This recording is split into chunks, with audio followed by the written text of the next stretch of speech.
नमस्कार दोस्तों, स्वागत है आपका आज के मुख्य समाचार में, जिसमें सबसे पहली और बड़ी खबर में आपको बताएंगे कि बंगाल पहुंच रहे हैं भाजपा अध्यक्ष जेपी नड्डा। नवद्वीप में आज परिवर्तन यात्रा को हरी झंडी दिखाएंगे। इसी के साथ दूसरी बड़ी खबर में जिक्र होगा कि बंगाल चुनाव की घोषणा से पहले बीजेपी नेताओं ने चुनाव आयोग से कहा कि कई चरणों में होने चाहिए मतदान। और तीसरी बड़ी खबर में आपको बताएंगे कि यूपी में 11 महीने बाद 10 फरवरी से खुलेंगे छोटे बच्चों के स्कूल। सीएम योगी ने दिया ये बड़ा निर्देश। दोस्तों, हर एक खबर की गहराई में आपको ले जाएंगे, लेकिन उससे पहले अगर आपको भी ऐसा लगता है कि बंगाल में प्रचंड बहुमत से भारतीय जनता पार्टी की सरकार बनेगी, तो आप अभी इस वीडियो को लाइक कीजिए और इस लाल बटन को दबा के इस चैनल को फ्री में सब्सक्राइब करके घंटी बजाकर कमेंट में लिखिए जय हिंद। दोस्तों, रुक करते हैं तमाम बड़ी खबरों की तरफ। बंगाल पहुंच रहे हैं भाजपा अध्यक्ष जेपी नड्डा। नवद्वीप में आज परिवर्तन यात्रा को हरी झंडी दिखाएंगे। जी हां दोस्तों, भारतीय जनता पार्टी के राष्ट्रीय अध्यक्ष जगत प्रकाश नड्डा पश्चिम बंगाल में तृणमूल कांग्रेस की 10 साल पुरानी सत्ता को उखाड़ फेंकने के लिए शनिवार 6 फरवरी 2021 को नदिया जिले से अपने अभियान परिवर्तन यात्रा की शुरुआत करेंगे। भाजपा ने एक बयान में कहा, यात्रा 5 चरणों में राज्य के सभी 294 विधानसभा क्षेत्रों में होगी, जहाँ अप्रैल मई में चुनाव होने की संभावना है। यात्रा शुरू होने से पहले वह कुछ समारोहों में शामिल होंगे। वह मालदा जिले के शाहपुर गांव में 3000 से ज्यादा किसानों के साथ दोपहर का भोजन करेंगे।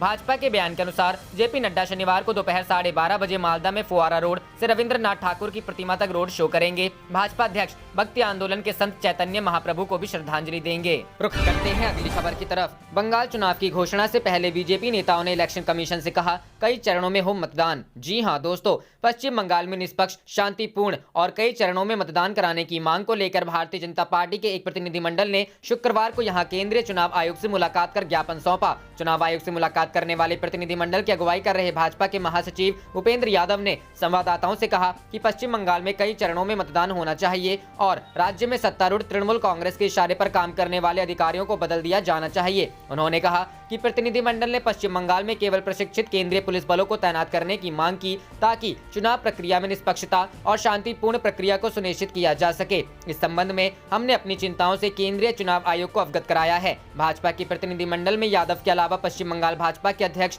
दिलीप घोष, पश्चिम बंगाल से सांसद लॉकेट चटर्जी, अर्जुन सिंह, राज्यसभा सांसद स्वपन दास गुप्ता, ओम पाठक, राष्ट्रीय प्रवक्ता संजय मयूख और नीरज कुमार शामिल थे। दिलीप घोष ने कहा, टीएमसी के जो दागी ऑफिसर हैं उन्हें चुनाव प्रक्रिया से अलग किया जाए, कई चरणों में मतदान हो और चुनाव की व्यवस्था ठीक हो। रुख करते हैं अगली खबर की तरफ। यूपी में 11 महीने बाद 10 फरवरी से खुलेंगे छोटे बच्चों के स्कूल। सीएम योगी ने दिया निर्देश। जी हां दोस्तों, यूपी में 9वीं से 12वीं तक के स्कूल खुलने के बाद अब छोटे बच्चों के स्कूल भी खुलेंगे। कोरोना के कारण बंद चल रही है स्कूल करीब 11 महीने बाद खोले जाएंगे। सीएम योगी ने कुछ दिन पहले स्कूलों को खोलने के लिए अधिकारियों को व्यवस्था करने का निर्देश दिया था। अधिकारियों का प्रस्ताव मिलने के बाद इस पर शुक्रवार की दोपहर आदेश जारी हो गया। सीएम योगी ने निर्देश दिया कि केंद्र सरकार द्वारा जारी गाइडलाइन के अनुसार ही स्कूल खोले जाएंगे। आदेश में कहा गया है कि 10 फरवरी से 6ठी से 8वीं तक के स्कूल खुल जाएंगे। 1 मार्च से 1ली से 5वीं तक के सभी स्कूल खुलेंगे। पिछले दिनों सीएम योगी ने अधिकारियों को निर्देश दिया था कि कक्षाएं दोबारा शुरू करने पर विचार करें। इसके बाद बेसिक शिक्षा विभाग ने सरकार को स्कूल खोलने का प्रस्ताव भेजा था। प्रस्ताव के अनुसार ही सरकार ने स्कूलों को खोलने का आदेश जारी किया है। कोरोना के कारण स्कूलों की बंदी से बच्चों की पढ़ाई का काफी नुकसान हुआ है। राज्य के सरकारी प्राइमरी और जूनियर हाई स्कूलों में पढ़ने वाले विद्यार्थियों की पहुंच ऑनलाइन पढ़ाई तक नहीं है। अभाव के चलते परिषदीय विद्यालयों में ऑनलाइन पढ़ाई उतनी कारगर नहीं हो पाई है। लिहाजा माता पिता और शिक्षक सभी बच्चों की पढ़ाई और कोर्स पूरा करने को लेकर चिंतित हैं। इससे पहले 19 अक्टूबर को कक्षा 9 से 12 तक के लिए स्कूल खोल दिए गए थे। इन स्कूलों को सुबह 8:50 से दोपहर 3:20 तक ही खोलने का निर्देश दिया गया था। ज्यादातर स्थानों पर स्कूलों को 2 पालियों में चलाया जा रहा है। कोविड-19 संक्रमण के कारण स्कूल 13 मार्च से बंद चल रहे हैं। रुख करते हैं अगली खबर की तरफ। वेस्ट बंगाल इलेक्शन 2021, ममता बनर्जी के घर कमल खिलाने की अटकलें तेज। जी हां दोस्तों, भारतीय जनता पार्टी और तृणमूल कांग्रेस पश्चिम बंगाल विधानसभा चुनाव 2021 से पहले एक दूसरे के नेताओं को तोड़ने में लगी हुई है। तृणमूल कांग्रेस ने मुकुल रॉय के साले को अपनी पार्टी में शामिल करा लिया, तो अब भाजपा ने तृणमूल सुप्रीमो ममता बनर्जी के घर में सेंध लगाने की तैयारी शुरू कर दी है। बताया जा रहा है कि ममता के भाई कार्तिक बनर्जी जल्द भाजपा में शामिल हो जाएंगे। हाल ही के दिनों में करीब 1.5 दर्जन तृणमूल कांग्रेस के विधायक भाजपा में शामिल हुए, तो सत्तारूढ़ दल ने भी जवाबी कार्रवाई कर दी। तृणमूल कांग्रेस छोड़कर भाजपा में शामिल होने वाले भगवा दल के राष्ट्रीय उपाध्यक्ष मुकुल रॉय के घर में सेंधमारी करते हुए उनके साले सृजन राय उर्फ साजा को तृणमूल कांग्रेस का सिपाही बनाकर मैदान में उतार दिया। भाजपा ने अब मुख्यमंत्री ममता बनर्जी के भाई कार्तिक बनर्जी को भाजपा में शामिल कराने का मन बना लिया है। राजनीतिक गलियारों में चर्चा का विषय है कि क्या ममता के भाई कार्तिक सचमुच भाजपा में शामिल होने जा रहे हैं। शुभेंदु अधिकारी ने भाजपा का झंडा थामने के बाद ही दावा किया था कि कुछ ही दिनों में ममता बनर्जी के परिवार में भी कमल खिल जाएगा। कार्तिक बनर्जी के बारे में कहा गया था कि कुछ दिन पहले वह भाजपा के संपर्क में थे। इस बाबत जब मीडिया ने उनसे सीधे सवाल किया तो जवाब में कार्तिक बनर्जी ने कहा, अभी भी सब कुछ चर्चा में है, मैंने कोई फैसला नहीं लिया है, यह मामला अभी तक उस चरण में नहीं पहुंचा है।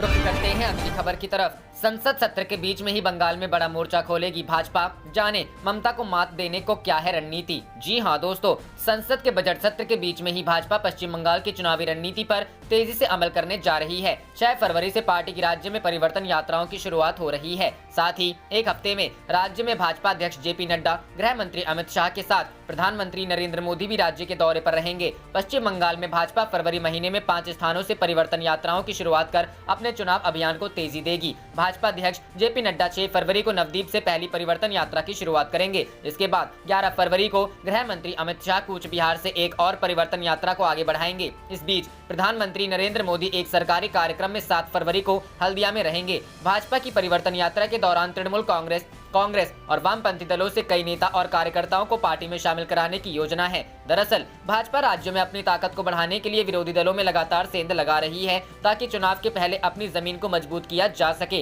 राज्य में भाजपा ने माहौल को गरमा दिया है और अब वह हर बूथ पर अपने लोगों को खड़ा कर मतदान की रणनीति को अमली जामा पहनाने में लगी हुई है। संसद के बजट सत्र के पहले चरण के पूरा होने पर भाजपा अपनी संगठनात्मक और भावी चुनावी रणनीति को लेकर भी 14 फरवरी को राष्ट्रीय पदाधिकारियों की बैठक में विचार विमर्श करेगी। चूंकि पार्टी की अभी नई कार्यकारिणी गठित नहीं हुई है, ऐसे में राष्ट्रीय पदाधिकारियों की बैठक काफी महत्वपूर्ण होगी, जिसमें पार्टी के संगठनात्मक और चुनाव प्रभारियों की रिपोर्ट को भी सामने रखा जाएगा। भाजपा का फोकस इस समय पश्चिम बंगाल, असम, तमिलनाडु, केरल और पुडुचेरी के विधानसभा चुनाव पर है। पुडुचेरी जहां भाजपा सबसे कमजोर है, वहां पर भी उसने कांग्रेस व अन्य दलों में सेंध लगाकर कुछ नेताओं को अपने खेमे में लाया है ताकि राज्य में नई विधानसभा में वह अपनी उपस्थिति दर्ज करा सके। रुख करते हैं अगली खबर की तरफ। पीएम मोदी 7 को बंगाल के हल्दिया में 5000 करोड़ की परियोजनाओं की देंगे सौगात। जी हाँ दोस्तों, प्रधानमंत्री नरेंद्र मोदी 7 फरवरी को बंगाल के हल्दिया में केंद्रीय पेट्रोलियम मंत्रालय और सड़क परिवहन मंत्रालय की 3 महत्वाकांक्षी परियोजनाओं का उद्घाटन करेंगे। इसके साथ ही प्रधानमंत्री हल्दिया रिफाइनरी में इंडियन ऑयल के लुब्रिकेंट बेस्ड ऑयल कारखाने का भी शिलान्यास करेंगे। हल्दिया में प्रधानमंत्री जिन परियोजनाओं का उद्घाटन व शिलान्यास करेंगे उसकी लागत करीब 5000 करोड़ रुपए है, जिसकी सौगात वह बंगाल सहित पूरे देश को देंगे। गुरुवार को महानगर में आयोजित संयुक्त संवाददाता सम्मेलन में इंडियन ऑयल, बीपीसीएल, गेल व एनएचएआई के शीर्ष अधिकारियों ने इसकी जानकारी दी। इस मौके पर भारत पेट्रोलियम कॉर्पोरेशन लिमिटेड के निदेशक अरुण कुमार सिंह ने बताया कि प्रधानमंत्री बीपीसीएल द्वारा 1097.54 करोड़ रुपए की लागत से हल्दिया में निर्मित एलपीजी टर्मिनल को राष्ट्र को समर्पित करेंगे। फरवरी 2015 में ही इस परियोजना को मंजूरी मिली थी और इसके शुरू होने से 1000 लोगों को रोजगार मिलेगा। उन्होंने बताया कि प्रधानमंत्री उज्ज्वला योजना के तहत बंगाल में 88.5 लाख नए एलपीजी कनेक्शन दिए गए हैं। उन्हें निरंतर एलपीजी की आपूर्ति करने के लिए इस एलपीजी टर्मिनल का निर्माण किया गया है। वहीं इंडियन ऑयल कॉर्पोरेशन लिमिटेड के निदेशक गुरमीत सिंह ने बताया कि प्रधानमंत्री हल्दिया रिफाइनरी में इंडियन ऑयल के लुब्रिकेंट बेस्ड ऑयल कारखाने का भी शिलान्यास करेंगे। यह हल्दिया रिफाइनरी को लुब्रिकेंट बेस्ड ऑयल के निर्यात में आत्मनिर्भर बनाने की दिशा में पहल है। इस परियोजना की लागत करीब 1019 करोड़ रुपए होगी और अप्रैल 2023 तक इसका काम पूरा होने का लक्ष्य रखा गया है। इससे 2200 लोगों को सीधे रोजगार मिलेगा। साथ ही लुब्रिकेंट बेस्ड ऑयल के आयात की निर्भरता में काफी कमी आएगी, क्योंकि अभी इसके लिए दूसरे देशों पर अधिक निर्भरता है। रुख करते हैं अगली खबर की तरफ। चीन से तनाव पर बोले एयर चीफ मार्शल, हर स्थिति से निपटने के लिए पूरी तरह तैयार। जी हां दोस्तों, चीन के साथ वास्तविक नियंत्रण रेखा पर चल रहे तनाव के बीच भारत ने सीमा पर सुरक्षा बलों की पर्याप्त तैनाती की है। Air chief marshal RKS Bhadauria ने गुरुवार को कहा कि राफेल विमानों के आने से चीनी खेमे की चिंता बढ़ गई है। चीन ने जैसे ही भारतीय क्षेत्र के करीब J-20 फाइटर जेट्स को तैनात किया था, वैसे ही भारत ने भी फ्रांसीसी मूल के जेट विमानों को तैनात किया है। IAF प्रमुख ने कहा कि वर्तमान में भारत और चीन के बीच बातचीत चल रही है। जितनी फोर्स की जरूरत है हमने तैनाती की है। हमारी तरफ से बातचीत पर बहुत ध्यान दिया जा रहा है। अगर कोई नई स्थिति पैदा होती है तो हम उसके लिए पूरी तरह तैयार हैं। यह सवाल पूछे जाने पर कि क्या राफेल विमान चीन के लिए चिंता पैदा की है, वायुसेना प्रमुख ने कहा कि निश्चित रूप से यह चीन को परेशान करने वाला है।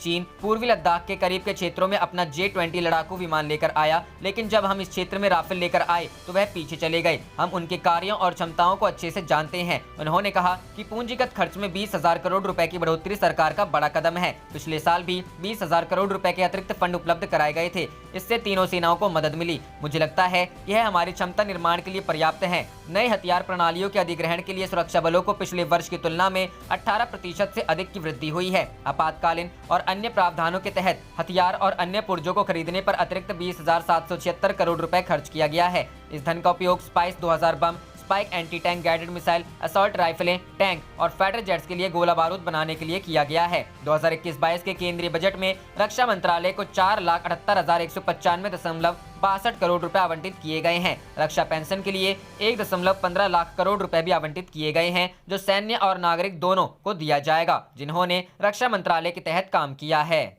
आप देख रहे थे आपका अपना चैनल जय हिंद जय भारत।